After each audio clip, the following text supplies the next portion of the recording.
ஓபிஎஸ்ஸுடன் இருக்கும் மாவட்ட செயலாளர்களில் பெரும்பாலானோர் தாவேகவுடன் கூட்டணி வைக்க விருப்பம் தெரிவித்திருப்பதாக செங்கோட்டையன் கூறியுள்ளார். தாவேகவுடன் கூட்டணி அமைப்பதா இல்லையா என்பதை ஓபிஎஸ் தான் முடிவு செய்ய வேண்டும் எனவும் அவர் தெரிவித்தார். அவரை பொறுத்தவரையிலும் அவரோடு இருக்கின்ற மாவட்ட செயலாளர் பெரும்பாலும் பல்வேறு கருத்துக்களை சொல்லியிருக்கிறார்கள்.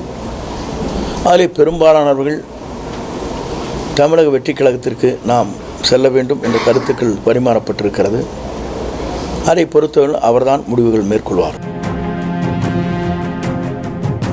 பிளே ஸ்டோர் மற்றும் ஆப் ஸ்டோரில் இருந்து பாலிமர் செயலியை QR கோடு மூலம் பதிவிறக்கம் செய்யுங்கள்.